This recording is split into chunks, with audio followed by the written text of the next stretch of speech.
Tantor Audio, a division of Recorded Books, presents The Qubit Zirconium by M. Darusha Wehm, narrated by Chelsea Stevens. Chapter 1. Pplimz Climbs a Tree. Wibble hovered cantankerously in the corner, her right flipper grazing the ceiling. She watched as Champion Anafiel teetered precariously, then fell. Her football-shaped body pulsed with a bioluminescence, the color ranging from lilac to deep royal purple. But otherwise she was completely still. She was quite clearly annoyed. "Wibble?" A patient voice called from the other side of the office. It had only the slightest hint of a mechanical twang. "It's just a game." "No, I take that back. It's not even a proper game. No one is keeping score." "How many have you missed?" "Well..." The voice paused. "None. But that's not the point." "I rest my case." She turned slightly, aiming her lower flipper toward the ground. A small, colorful rectangle of cardstock was balanced precariously in 3 force fingers, extruded sections of her flipper, and she made a couple of tentative flicks toward the ground before flinging the card in earnest. It arced gracefully through the air, sailing toward the upturned felt fedora lying on the floor. Just as it was about to overshoot, the card caught an eddy of breeze and seemed to stop mid-air, then dropped into the hat where it joined the card emblazoned with the image of Champion Anafiel and half a deck of its brethren. "So, there!"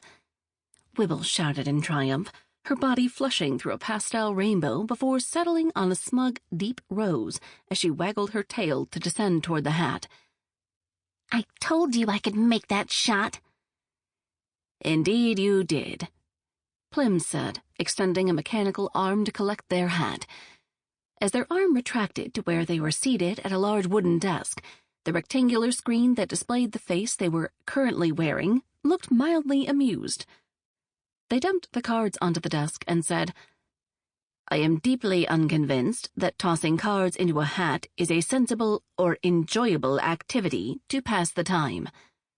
"You're only saying that because I won," Wibble said.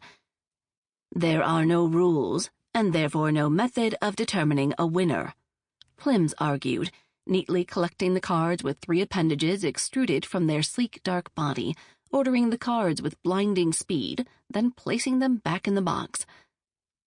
"I'd like to see you make that shot." "When I learn how to float," Pplimz said dryly, "I will attempt it." "You should learn to float," Wibble said, hovering over the desk directly in front of Pplimz's screen head. "It's delightful." She bobbed up and down as a demonstration. "Wibble," Pplimz said, exasperation plain in their voice, "will you please get off the desk?" "Why?"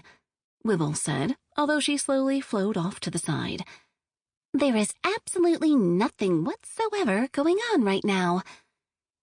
"I'm afraid you're mistaken," Pplimz said, their limbs reconfiguring to a more humanoid appearance, 2 matching arms, one on each side of their thin torso. "We're getting a call."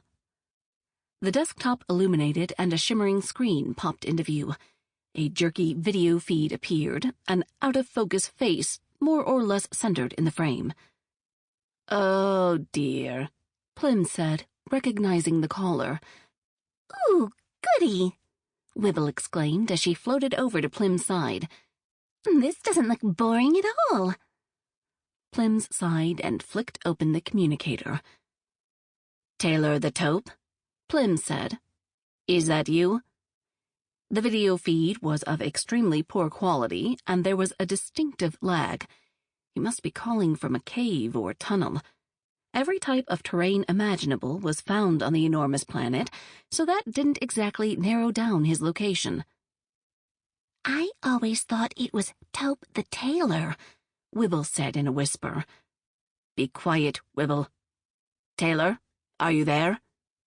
The video resolved and a pale blue face with luminously glowing eyes appeared, and it seemed particularly worried. "I don't have long," the elf said, glancing behind himself nervously. "I'm in trouble." "Again?" Pplimz said, not entirely unkindly. "Yes, again," Taylor admitted. "But it's not my fault. I didn't do anything wrong, but no one wants to hear what I have to say. I've had to make a run for it, and I'd better not stay in one place too long." His amber eyes widened as he stared into the camera. "If I send you coordinates, will you meet me?" Pplimz turned their screen face toward Wibble, arching a pixelated eyebrow. Wibble wiggled mid-air, her tail undulating excitedly. "Please? Come on, Pplimz, just hear me out." "Send us the coordinates," Wibble said.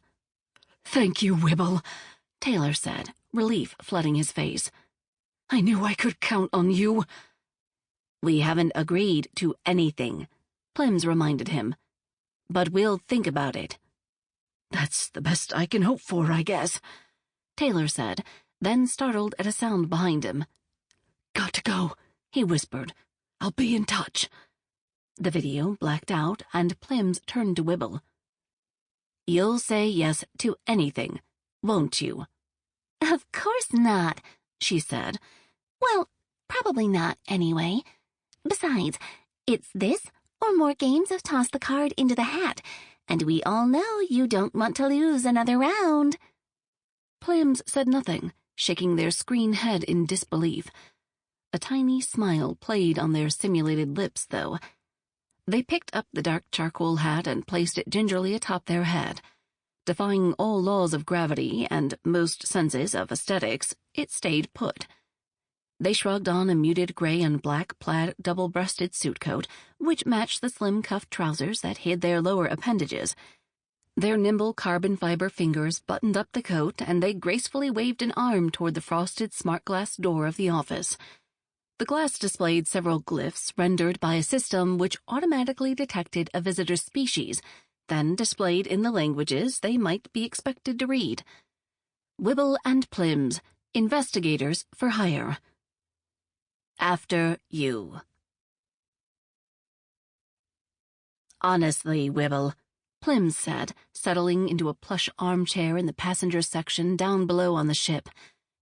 "Could you have possibly found a more conspicuous form of conveyance on the entire Crucible?" Wibble jiggled thoughtfully. "I'm sure I could have. And I'll have you know that this ship is very stealthy for a night voyage." Indeed, with its pitch-black hull made of a light-absorbing polymer, in the dark it would have been near undetectable. Not a soul would have seen its two protruding articulated tentacles thrusting from the bow, its enormous bat-wing rudder extending from the underside of the hull, or its 11-legged cephalopod captain scuttling across the decks. "Too bad it's the middle of a bright summer afternoon, then," Pplimz said as the ship's rudder wing swung back and forth, propelling it forward and up into the air from the landing pad at the Hub City Transport Terminal. They rose over the gleaming spire scrapers of the central metropolis, joining traffic bound for all corners of the impossible world of the Crucible. They passed over the city's central stadium, where a team of mech-assisted giants trained for an upcoming spikeball tournament, then over the Martian enclave with its heavily fortified green-tinted saucer-shaped structures. "There's no reason to sneak around," Wibble said. "Lots of beings are heading off for a holiday in the plains. No reason we can't be two of them. After all, there's nothing more suspicious than looking suspicious." "Thank you for that profound insight," Pplimz said, but they knew Wibble was right. They were among several passengers on this flight to Floating Pines Resort, which wasn't far from the coordinates Taylor the Taupe had sent them. It was a perfectly good cover story. Not to mention that the resort had an excellent mechanic on staff. Pplimz secretly hoped that they might get a quick spa treatment in before they had to return home. The actuator on their fifth upper manipulator had been stiff for a while. "Besides," Wibble said, interrupting Pplimz's train of thought, "Captain Flurbits owed me a favor." At the sound of her name, the skipper of the vessel undulated down the companionway into the passenger compartment. Her shiny skin was as black as the ship's hull, only two pale yellow eyes marring the complete darkness of her body. Her tentacles writhed incessantly as she slithered toward the passengers and didn't stop wriggling even once she'd reached them. "Welcome aboard the Black Star." A kindly voice came from the captain as she addressed the passengers. "I know you have many transportation options, and I'm pleased you chose to travel with us. If there is anything we can do to make your voyage more comfortable, please don't hesitate to input your request to the serving bots." She raised a tentacle to indicate the glowing terminals embedded in the ornately carved bulkheads. "Refreshments are now served at the galley port. Please help yourselves, and we'll have you to floating pines in no time." A few of the other passengers rose and headed toward the snacks, and the captain slithered toward Wibble. "Thanks for the last-minute berths," Wibble said.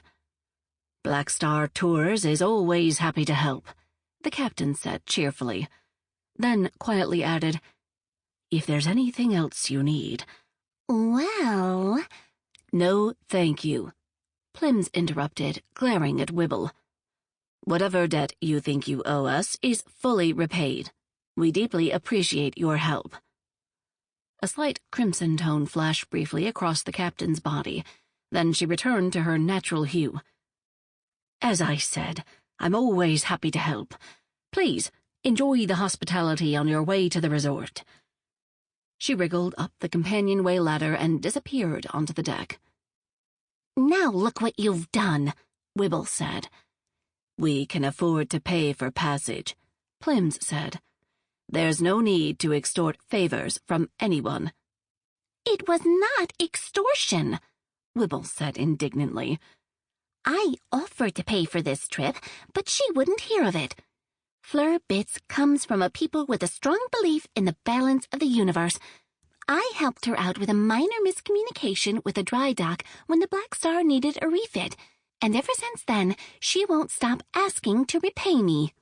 She feels beholden, and I fear that a couple of free tickets isn't going to be sufficient." "I see," Pplimz said, ashamed to have assumed the worst of their partner.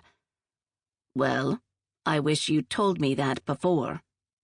Wibble said, her body flashing a pale blue. "So do I."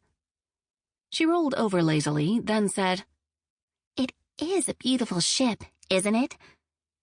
Pplimz looked around at the ornately carved compartments, the velvety seating, all in various shades of black. "Not exactly your style, is it?" they asked, eyeing Wibble's pastel-hued body emitting a low bioluminescence. "I appreciate many aesthetics," she said quietly, rolling away from Pplimz's view. They caught a glimpse of themselves in the reflection of a porthole, their own noir-toned body and clothes blending in perfectly with the ship's decor. "Right. Well, why don't we go see about those refreshments?" Pplimz changed the subject abruptly, then stood, carefully balancing on their two lower limbs in time with the ship's roll. "Since when do you eat food?" Wibble asked. "Who said anything about eating?" Pplimz countered, and gingerly picked their way to the galley window. The ship docked at the Floating Pines Resort and Spa precisely on time, and they disembarked with the other passengers.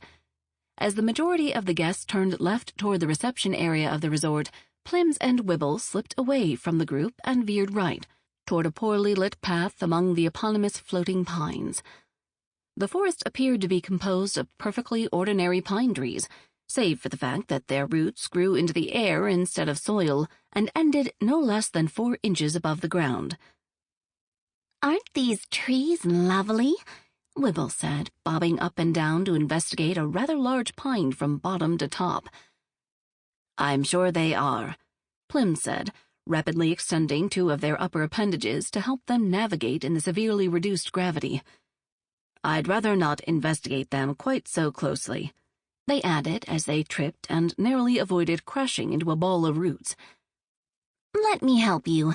Wibble said, coming down to hover next to Pplimz and offering them a flipper. They took it gratefully and let Wibble steady them as they half-walked, half-hopped along the forest path. While the tree's branches were still in full bush, the path was blanketed by many colored needles. Most were some shade of green, but there were yellows, blues, and purples liberally strewn among the litter. As they followed the path, needles dropped slowly and steadily from the branches, like multicolored falling rain. "It really is lovely in here," Pplimz said, finally getting the hang of moving through the lighter gravity that was endemic to the area. The engineered world of the Crucible contained habitats of wildly varied types, suitable for life of all forms, some places suitable to no life at all. Pplimz had visited several locations with unusual environments, but it always took them a little time to adapt. "Well, don't get too enraptured with the view," Wibble said. "We need to start looking for those coordinates." "I'm on it," Pplimz said, and they were. Part of their mechanical augmentation was multiple sensory systems, which allowed them to see the forest both in its natural beauty and separately as a map with a trail to the coordinates Taylor the Taupe had sent them. "We should take a left after that rock." There was nothing obvious to see on the other side of the rock, but a few yards in, one of the taller trees had a well-disguised rope dangling among its roots. "After you," Pplimz said, transforming their hands into climbing cams to better grip the rope. "See you there," Wibble said, and began to float up toward the canopy. Pplimz fed the rope through their new ascenders and began to pull themselves up the tree. The lighter gravity made it easy, and they quickly caught up to Wibble, who was taking her time. "Any chance we're walking into a trap?" Wibble asked gleefully. "That would be exciting." "No one is walking into anything," Pplimz said, then paused for a beat before gesturing at their feet dangling into empty space. "Very funny," Wibble said. "You knew what I meant." "We are rather a good distance from any pockets of what I'd call civilization," Pplimz said, continuing to hand their way up the rope. "If I were looking for a good spot for an ambush, this would do rather nicely." "Shall I scoot up and do a little reconnaissance?" Wibble suggested, her body losing its characteristic coloration and taking on a decidedly translucent appearance. "No," Pplimz said. "I'd rather we stuck together. It's not as if Taylor the Taupe doesn't know what you're capable of." Wibble sniffed. "I don't think even you know everything I'm capable of." "Perhaps not," Pplimz said. "But even if you can be nearly invisible, neither of us has been exactly inaudible. I don't think we're sneaking up on anyone right now." With that, they were vindicated as a voice from above called down, "Wibble, Pplimz, am I ever glad to see the two of you." Chapter 2. Wibble Gets Stuck. Come in, come in," the voice called from the entrance to a platform built atop a nest of branches, and Wibble floated up to peer inside. She tipped sideways in confusion, then reached a flipper down to help Pplimz onto the platform. They clambered up to the treehouse, which was small, rustic, and completely devoid of elves. "Can I offer you anything from my humble refuge?" The voice came from a small communicator sitting on a shelf that was laden with bottled water and packages of ready-made meals. "No, thank you," Wibble said, floating around the space and very obviously inspecting the decor of the hidden shelter. "We rather expected to meet you in person," Pplimz said, inspecting the communicator, then searching the treehouse for surveillance devices. There was nothing readily apparent to the eye, but they felt some faint electromagnetic pulses near the doorway. Pplimz reformed their hands from rope-climbing cams into precise EM sensors and felt around the door jamb. A pair of tiny cameras and an infrared device were secreted in natural-looking notches in the wood. Very clever. "Sorry about that." The voice that came from the tinny communicator didn't sound sorry at all. "Can't be too careful." Fine, Pplimz replied, vaguely annoyed but also impressed by Taylor's commitment to security.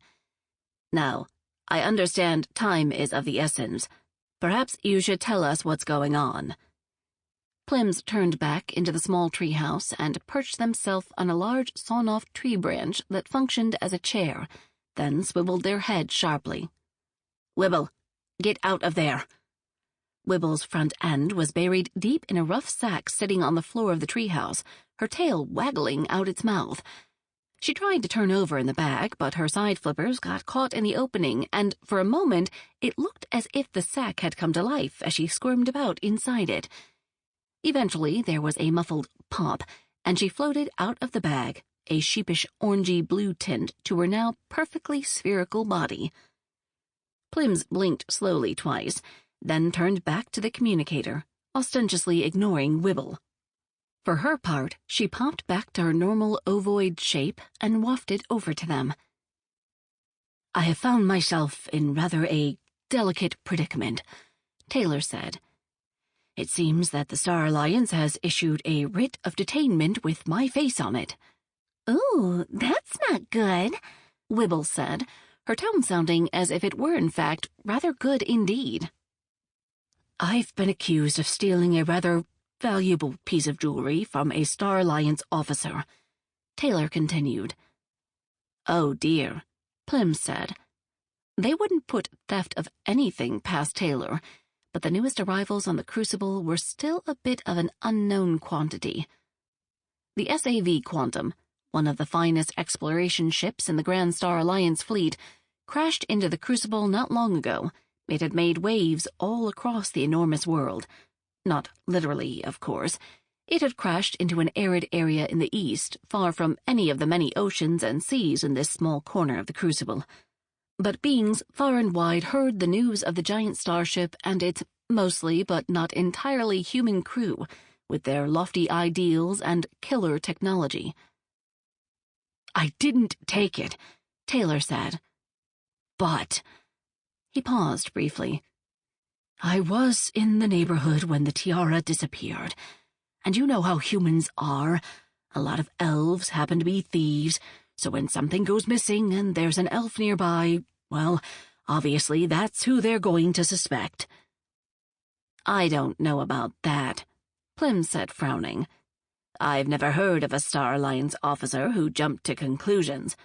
They tend to assume the best of beings, unless proven otherwise. Look, I admit that I've ended up in the middle of bad situations more often than chance would allow, Taylor said. But have you ever known me to actually steal anything? Pplimz looked over at Wibble, who pulsed with a thoughtful yellow light and was uncharacteristically still. The first time they'd encountered Taylor the Taupe was during an investigation into a weapons smuggling ring on the edges of Saurian Republic territory.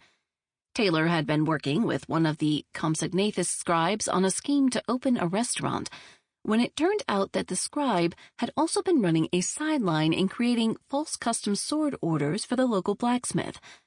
The elf had nothing to do with the weapons business, but because of the partnership had ended up in the middle of the mess. Taylor hadn't been welcome in any of the Saurian city-states since. Tell us what you know, Wibble said. Honestly, Taylor said, not a lot. I've been working on a perfectly above-board and entirely legitimate project in that marketplace near Quantum City, when out of nowhere there's a writ of detainment out for me.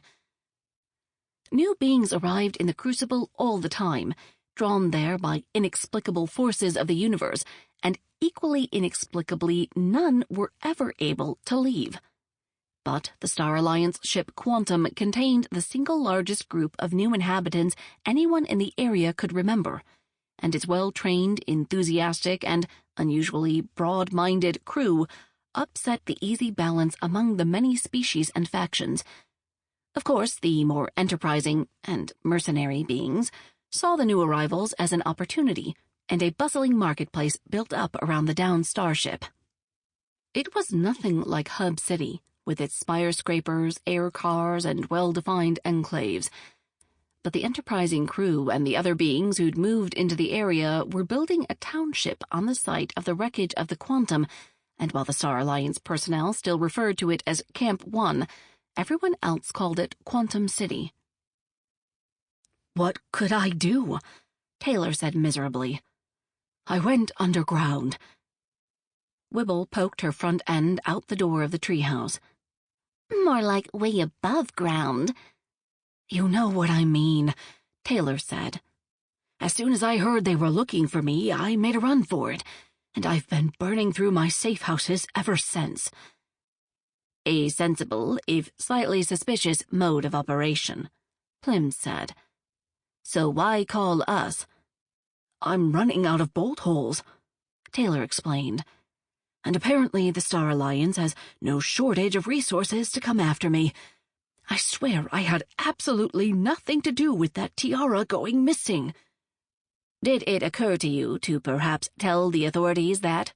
Pplimz asked.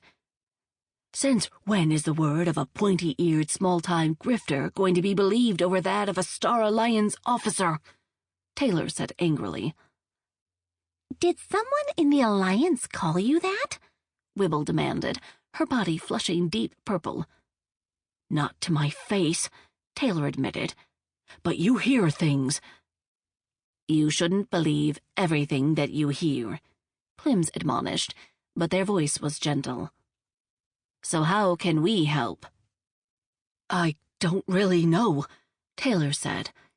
"I mean, if you could find out who really did steal the tiara, that would probably do the job. But let's be honest, things disappear all the time. Tracking down this tiara isn't going to be easy, and something tells me there won't be any reward in it. The Star Alliance as an organization isn't big on commerce, and I'm not exactly in a position to offer much." Pplimz looked over at Wibble, and the face on their screen had disappeared. In its place, a series of symbols flashed rapidly, the text in a language that they and Wibble had created precisely for those moments when they wished to communicate silently and privately. "Agreed," Wibble said aloud when she'd finished reading. "Taylor, can the communication device you're using handle level 10 superposition encryption?" "Sure," Taylor said, "but you'd need a special receiver. There isn't one in the treehouse." "That won't be a problem," Pplimz said, extruding a data connector from their chest and hooking it into a port on the communicator. A fuzzy sound briefly emanated from the device, and then it was silent. The now encrypted data transferred directly from Taylor's location to Pplimz's implanted circuits. "Let's set up a channel where we know we can talk freely." Several minutes later, Pplimz carefully disconnected from the communicator, then stowed the device in their suit jacket pocket. "No point leaving this here," they said. "I don't think there's any way to trace it back to Taylor, but why take the chance?" "And it's not going to get any use in here," Wibble said, taking a slow tour of the small space. Taylor had obviously left in a hurry. A few days' provisions were still laid out on the shelf, not to mention the bag of gear in which Wibble had been briefly trapped. She floated back in its direction, and Pplimz said, "Not that again." "Hush," she said, and, much more carefully this time, poked her front end into the bag. "There's something in here." Pplimz walked over and waved Wibble away. They pulled open the bag and reached inside. "Feels like a change of clothes," they said. "Looks like it, too," Wibble confirmed. "Because that's exactly what's in the bag. But there's something else. I think it's sewn into the lining. It's very small. I bet you can't even feel it. But I sensed it when I was in there." That explained why she got herself all tangled up in the bag. Wibble's echolocation allowed her to see things that even Pplimz couldn't, so they followed her directions to locate the hidden object she'd identified. "A little to the left? Down? No, the other down. Just a little more. There. Don't move. That's it, right where your 6th digit is." Pplimz couldn't feel anything out of the ordinary about the bag, but they made a tiny incision in the interior fabric with a thin blade that sprung from their hand. The lining came away to reveal a small silver square that appeared to have been printed on the inside of the material. Sample complete. Ready to continue?